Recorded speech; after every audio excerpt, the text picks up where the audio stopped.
Is Chef Monti Ossenfort cooking up a 5-star meal, a big splash, or is he just going to make a couple moves on the margins? Maybe an appetizer of sorts. We're going to discuss it all on another edition of Southwest Bias. Get that stuff out of here. It's Southwest Bias.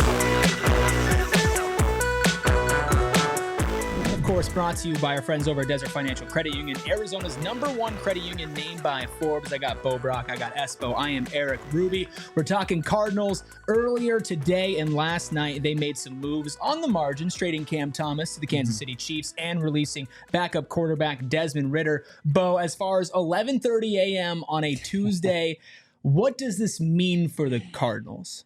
I mean, it means they're preparing to get the best 53-man roster in place going into week 1 against the Buffalo Bills. And that's going to look different to Monti Ossenfort, Jonathon Gannon, and the team that's in year 2 of a rebuild. As much as they've raised the expectations and the talent level on this roster, they're still trying to build a consistent, sustainable winner. And giving up assets and maybe paying some money to some future contracts for some maybe available players on the market, I don't think that's going to be the way of Monti Ossenfort. I don't think it's like in this easy Mac kind of way of life we live these days where people want it right now. Give me the players that are going to make an impact right now. I think he's probably going to look to maybe add a player to help supplement a position group instead of bolster it.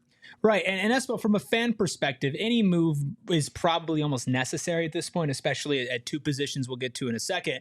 But there is something to be said about having a team going into the second year. Like you mentioned, it's a rebuild, but there's hope around the infrastructure and the players. Making some sort of splashy deal to A, get fan interest, but B, make your team better. Yeah, I don't want easy Mac. I don't need a filet mignon, but I do need like something that is in between there. Give me a nice juicy hamburger. Something. You say they want the best 53-man roster. Well, right now they've got no pass rush. They've got no backup quarterback. I need those. I need Hall of Fame talent coming in here on a 10-year deal. I need somebody that can help in the now to keep me competitive into November and December. Because if I don't have meaningful football by that point, I'm going to be upset. Well, Bo, and I think that like Talking Espo, about backup quarterbacks well, here. right? And I mean, that's hamburger helper right there. No. I mean, that's.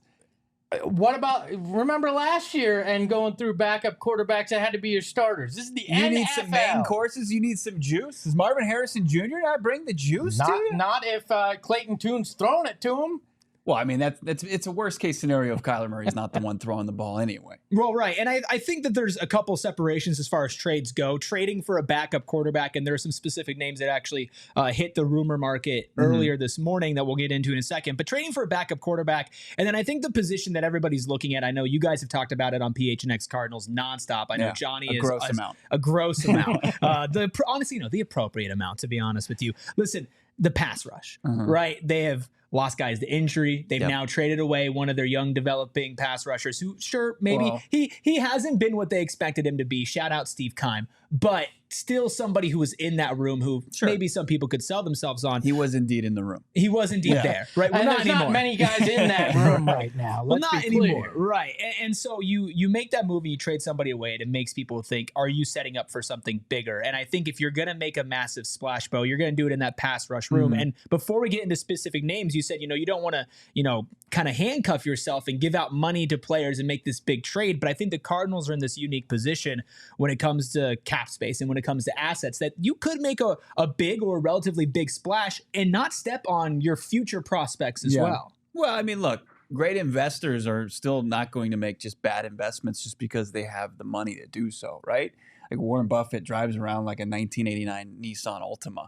Like, he's not going to just go buy it because it's a depreciating asset. And I think that Monti Ossenfort, just because he has ample cap space and he's got draft capital, now his entire picks from 1 to 7 in the 2025 draft after the acquisition of a 7th rounder for Cameron Thomas, doesn't mean he's just going to go out there and start flinging around, cap space and assets. I think what he really wants to truly do is build this sustainable winner, and giving guys like Haason Reddick is the trendy name at the pass rush position, a 29-year-old that would command, maybe a day 2 pick, maybe at the latest, maybe an early day 3 pick, and then a contract, which he's seeking.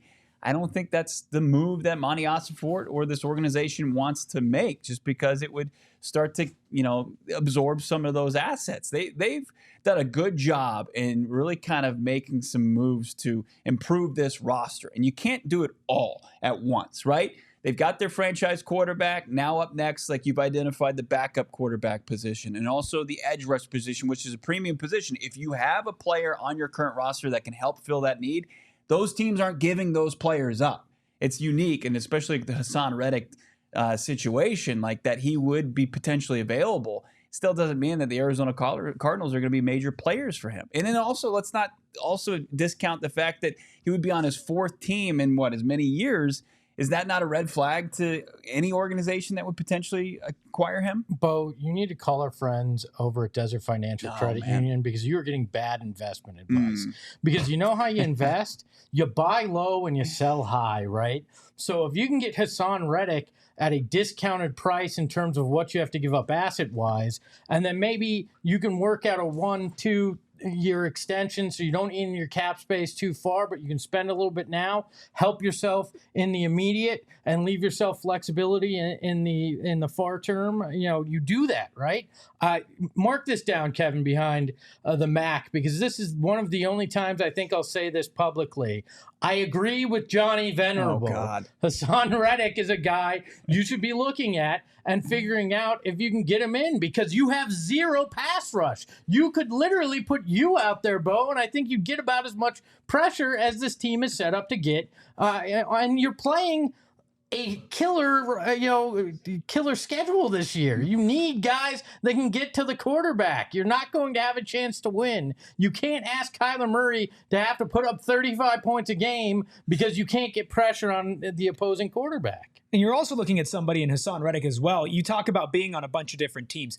He's not going from team to team due to a lack of production, especially, recently. Obviously, his time in Arizona, it wasn't used right, finds his way over to Carolina and then Philly and then gets traded to the Jets, and now he doesn't want to be there. He hasn't shown up. Well, he hasn't shown up. Yeah. Would you show up to the Jets? I'm going to put at least some of that blame on the Jets, it's everybody right? else's Because fault. they're also not willing to give him that contract either. He wasn't willing to go on the ayahuasca dark tour that you have to go on to be part of the Jets. Maybe he just missed the flight, right? Maybe he missed the flight out there. I don't know. The thing with Haason Reddick is that he is not somebody who you're like, oh, well, he was good 2.5 years ago, and now he's available, and now we're going to, give a good amount of assets up for him. This is somebody who could come in and could be one of, if not your best player on defense. And obviously, Budda Baker, I think, holds that spot right now. However, I think Haason Reddick is at least closer to that than a lot of other people who are on this defense. And it's a position where, if you had young guys who were healthy right now, and you're just like, you know what, maybe they're not going to be great off the start, but we're going to give them the run. We're going to put them out there. We're going to see them grow. I think that's a different conversation. But when you look at this room, unless you're, I don't know if it was Schefter or Rappaport who said they had depth in that room, which is just completely wrong. If you look at the room now, like there's not really anything that you can hang your hat on. And not all of that is Monti Ossenfort's fault. Of course, BJ Ojulari going down with injury is a big part of it. And of course, like Darius Robinson going down as well is a massive part of it. So when you are looking at not just a lack of immediate contributors, but also not a player that you can look at and say, hey, that's a high pick, or that's a pick that we really put ourselves behind and we're just going to throw him into the fire and watch him grow. Listen, you want to keep your team competitive for morale reasons, and you're kind of in this weird spot where expectations aren't high, but they still want to go out there and show that they're improving. And if an opposing quarterback and opposing running game is just carving you up every second of every day, it's kind of hard to keep that morale high, is it not? I disagree with that. That's being a little dramatic for my taste. Like, me? I want you to, since you got his stats up there, I want you to tell me in the audience, Haason Reddick in 2022 playing under Jonathon Gannon, what was his sack total? Sack total? He had 16. 16 sacks. And then the next season, last season, he had 11. So him playing for Jonathon Gannon is a good thing. Did you just make the argument? Yeah, that's a good thing. Just because it was the coach, and I agree, like the reunion is, a pro in this situation. But what's the reality? What's the statistics tell you there? That he went down. He went down. And then he's 29 years old. And historically, when you look at sack production, somebody, once they hit 30 years old, what happens to their production? Yeah, it goes down. It usually decreases, right? But so you want to give up future assets and future cap dollars for a guy that's going to hit what generally signifies at an age in the NFL where production falls off a cliff, a depreciating asset. Just because you see a dire need for the Arizona Cardinals, and I won't disagree with that. Like, I think that they need to add to that room. But going out there and just hitching your wagon to Haason Reddick, I just don't think that that's the right move. But haven't we seen in Arizona, you talk about guys going over the cliff, but we've seen guys in their 30s be pass rushers, put the pressure on guys. I mean, wasn't it Abrams a handful of years ago? But he was a free agent off the street. I get it, but I think claiming that 30 is some magical number where it automatically happens.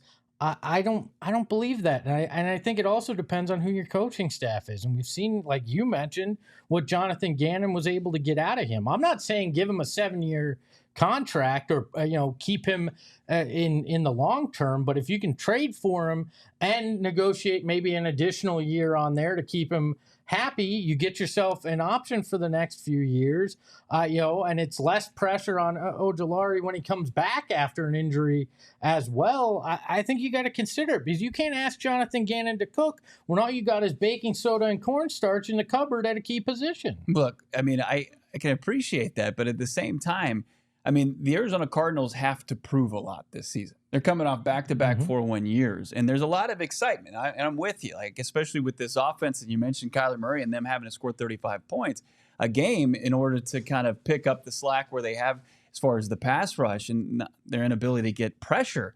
But you got to prove it. You got to prove that you're a pass rusher away if you're going to go make one of those moves, right? Like, didn't the Suns have to prove it before they went out and acquired a point guard? They like the Bubble Suns, they go out there and they go undefeated, right? And you say, hey, this looks like we're just this piece away from really making some noise. Where the Arizona Cardinals haven't really proven anything outside of having a really on paper solid offseason. And like, you should be excited about it, but at the same time, you shouldn't be putting the expectations like, hey, they're one pass rusher away. But isn't it Monti Ossenfort's job to look at the market and find guys that can help push you to that next level? Nobody's saying Super Bowl, but if this team can add 4 wins, maybe 5, they're obviously in the playoff discussion, and that's where you should want to be looking at, right? So if you can get closer to that and build to that next level, don't you have to do it? Because I think the reality is without any significant pass rush,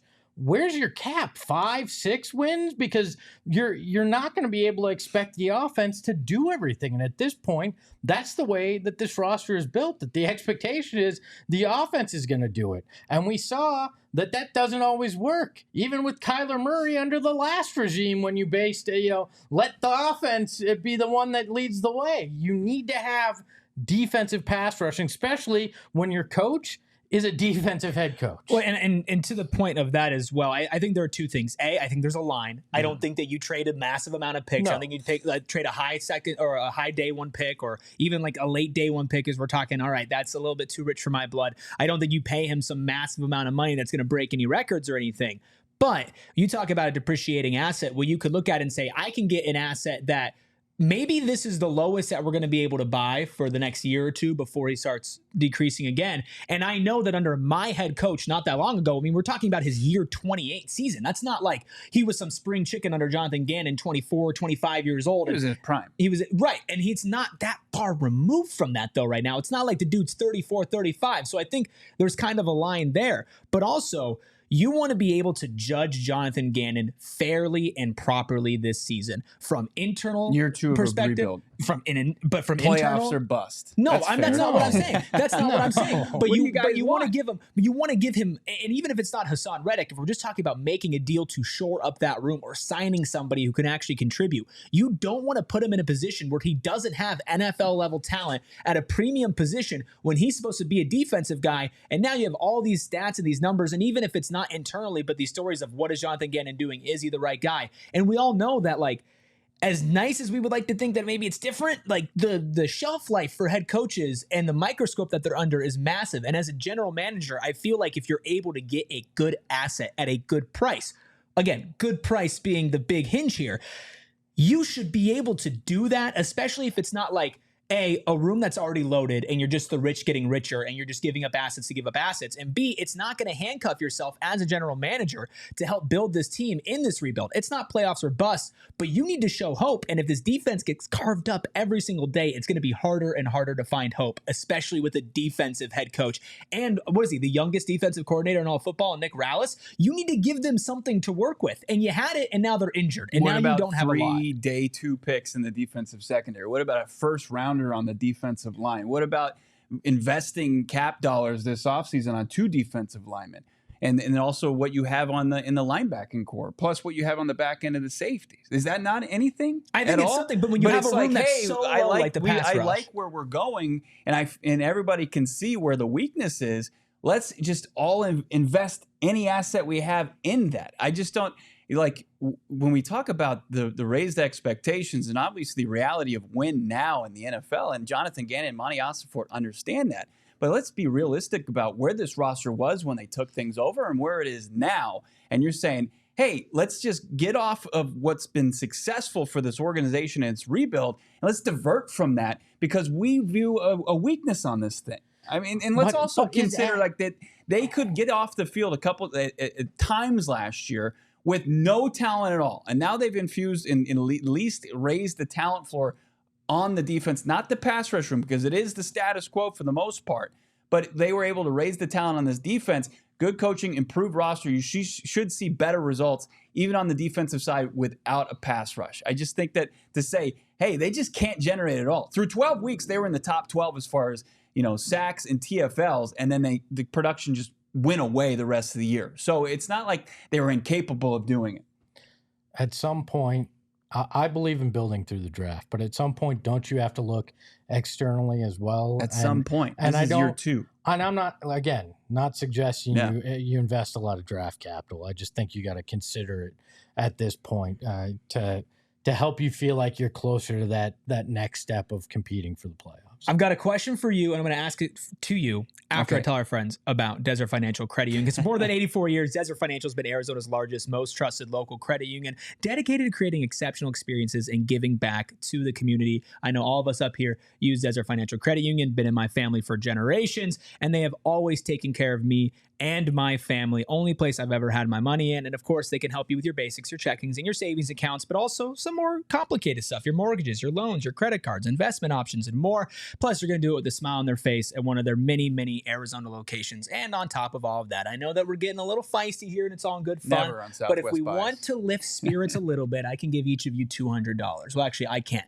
Desert Financial can. If you open up a free checking account online, you can get $200 in bonuses. Get started by visiting desertfinancial.com/200. So I feel like we sandbagged Bo because I feel like inadvertently somehow you and I are on the passionate side about adding this, and poor Bo's over there going, he's fine. He's you know standing what? strong. They don't know shit about this team. I don't disagree with your argument. Like, I think that they need to add to that room. I do. But the most disgusting, egregious thing that was said is you agree with Johnny. And that's I'll never forgive you for that. It is Johnny's show.